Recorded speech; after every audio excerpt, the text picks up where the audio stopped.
And here we are. Welcome, guys. Welcome to LAKERLAND, where we talk Laker news, Laker games, Laker recaps. And today we talk about the Laker trade deadline. Did we do good? Did we finally get what we were asking for? We were waiting for the trade, and it finally happened.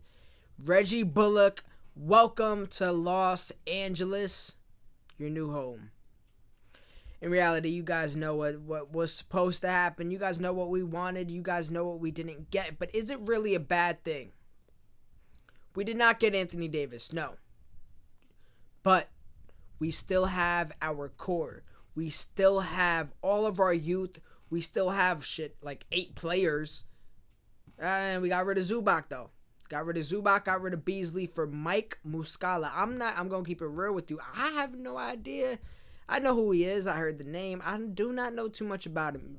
With all this being said, before we even get to anything, Svi Makayu, who got traded for Reggie Bullock, wishing you the best. Zubac, wishing you the best. Beasley, I know you had a tough year. Wishing you the best.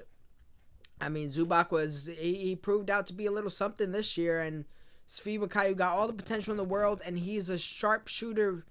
But the thing is, we need a sharpshooter right now, and that's what we got with Reggie Bullock, who I thought was a lot shorter. He's 6'7". Apparently, he's a pretty good defender, so I'm glad to get him on board. But we also got Mike Muscala, who provides some three-point shooting from a center power forward spot.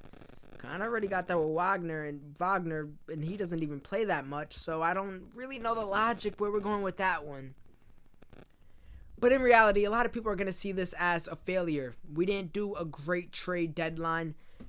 And I could see that, and I could look at it like that. But here's where I kind of get in the way. I like our team. I think when we were healthy, we were a very difficult team to beat. If we could just patch up a few holes, the holes were shooting, a little bit of defense. Got rid of Svi, didn't play much, but Reggie Bullock, apparently he's nice. I've seen some highlights. Looks like he can ball. He averaged, I think, only like 12 points, but the other day he had 19. Then he had 18 the day before and 12 the day. Like, he could put up at least the numbers we need as a sharpshooting wing. I will take it. And if you could defend the ball, I will take it. It also depends on who we get during this waiver wire time period. We know how that goes. We could get Wayne Ellington, a pick that I would love. Or we could get Carmelo Anthony. I don't know how I feel about getting Carmelo Anthony just yet.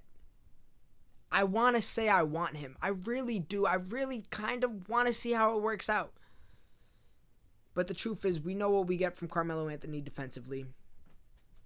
We know that he's not the shooter he once was. We know that with Carmelo Anthony comes a little bit of a role problem where he doesn't know what his role is anymore. He can't accept that he's no longer 26th in his prime, in the peak of his youth. He doesn't know that. But if he can know that, I don't know. Maybe LeBron could whip him into shape, but we said the same thing with CP3, and we saw how that went. So, it's real weird. Do I want Wayne Ellington? Do I want Melo? Where I stand, the safe bet is Wayne Ellington. But Carmelo Anthony may be the thing that can possibly push us over. I'm not going to, it's unsafe. It's a little bit of a risk, but maybe if Melo could get in his bag, he averaged 15 points last year. If you get into the bag and average 15 again, but the thing is, we also don't really need forwards. We don't. Kuzma is there. LeBron is there. Ingram plays forward. Reggie Bullock plays forward. We're good with the forwards. Do we need anything? We need a backup point guard for while Lonzo was out for the time being. But besides that, do we need anything? We need shooting, yes. But position-wise, we want people taking away minutes from Kuzma, Ingram. Especially with Luke. If there's one thing I want gone, it's Luke Walton. And I'm going to keep preaching this. LeVar Ball went on air. I know everybody thinks LeVar is a personality. Either hate him or love him. I personally like him a lot. And he said Luke Walton is the problem. He much prefer Brian Shaw. And I'm looking at it and I'm like, I want Luke Walton gone regardless. Could Brian Shaw be the answer? Maybe, maybe not. But for what it is this year, we possibly are better off just getting rid of Luke now. I honestly say starting the All-Star break ahead with a new coach. I don't think it should necessarily be a new like a Mark Jackson or somebody out of the system just because he's gonna have to learn the system over. Brian Shaw could at least manage it because he'd been around it for so long. And apparently Lonzo loves him from what LeVar Ball said. And honestly, whatever LeVar Ball says, I take it a little more serious than a lot of people do because I feel like he's being fed it almost by. But if you don't think Lonzo Ball is telling his father what he thinks about the coach and what he thinks about his minutes and what he thinks about all this, I think you're delusional because I feel like that takes a play of things. And that's also where I'm stuck. Because, sure, Pelicans declined our trade. That's all fine and dandy. They didn't have to accept it. If they want to get a worse offer come summer, they'll get a worse offer come summer. But the youth, I'm afraid they may have maybe lost a little bit of confidence in the Lakers, lost a little confidence in the franchise. I don't want them to play like they're... Luckily, that trade deadline's over. They don't got to play like this is their last game in LA. They're at least going to be out for the rest of the season. They're at least going to play for the rest of the season. So I want them to have the confidence knowing that for now, at least, their job is safe. Me personally, I don't know if this is often. I don't know if this is an everyday thing that this occurs, but if it doesn't, this has to occur right now. I think Magic Johnson, Rob Pelinka, maybe even LeBron, it has to have like a team meeting and say, hey, we know the severity of what just occurred. We basically got trolled by Pelicans, but I feel like they got to put a little bit of faith in them and ensure them and just say, hey, we want to win now.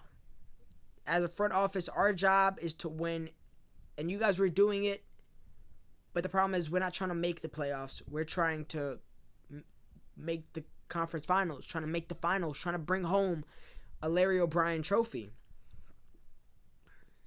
And truthfully, we didn't think you guys could do that right now. As it stands, maybe in the future, but right now, we didn't think you guys could do that. But with that being said, prove us wrong. That's all they got to do. If they prove them wrong, their jobs are safe. Their jobs are safe if they prove us wrong. Prove the front office wrong. Prove LeBron James wrong. And I don't know how I feel about LeBron James. We're going to have to get into a conversation about that another day. He's showing a lot of toxicness. And then it's like a flip side on the end. If Rich Paul wasn't behind Anthony Davis, I wouldn't question it as much. But since Rich Paul is, I'm questioning LeBron James a lot right now. Lonzo, shout out to you because after the trade deadline was over, you played we ain't going nowhere. Yeah, that's the type of energy I need. That's the energy I need from my point guard. I like it. I like it a lot. Josh Hart, I seen posted. It's funny how you guys act on Twitter. You change up one. Because I'm sure people were like, yo, we're going to trade you. And the next moment when they kept him, they're like, oh, I'm glad we kept you. The energy always changes. I wanted our youth. I like our youth. I think our youth may be able to bring us to that glory. Maybe this year, maybe not. But at full strength, I'm afraid of us. I'm afraid of us. I think we can do it. We got to play with the confidence like we can. So how do I rate the Lakers trade deadline? If it was bringing home a star, if that was the goal, it was an F. But I don't know if that's necessarily the goal. I don't know if that's the goal right now. I don't know if that's what we need right now. As far as improving our team, I'll give them a C. It was nothing incredible. Nothing incredible. We didn't get any picks. We lost a pick when we traded for Mike Muscala. We improved our three-point shooting a little bit. But that's really it. I don't know how much improvements we needed, but that's where we stand. A C for the Lakers trade deadline. Not the best trade deadline from the front office of the Holy Grail of Magic Johnson and Rob Pelinka. Questioning them right now because we really got fleeced by the New Orleans Pelicans. They played us. They played us like a fool, and we fell for it. So, guys, how would you rate our trade deadline? Was it a complete failure? I mean, if you put the F and the C together, you get a D. If I get a D in my class, I got to take the class over again because that's not passing for my major. That's not acceptable. So, guys, how do you feel about it yourselves? Let me know down below in the comment section. It's rough. It's rough, and we got a game today, and I'm gonna see if maybe the youth can get it back together. But until Lonzo comes back 100%, if we don't make the playoffs, man, this will be the most heartbreaking thing I've ever seen as a Lakers. Since, like, obviously Kobe tearing his tearing his Achilles, but it'll be up there with me. Be a sad day in my household. My girl ain't getting no love for the rest of the week. It's gonna be savage. But yeah, guys, let me know down below what you think. Like, comment, share, and subscribe, and we will catch you next time on LAKERLAND. LAKERLAND. LAKERLAND. Echo out.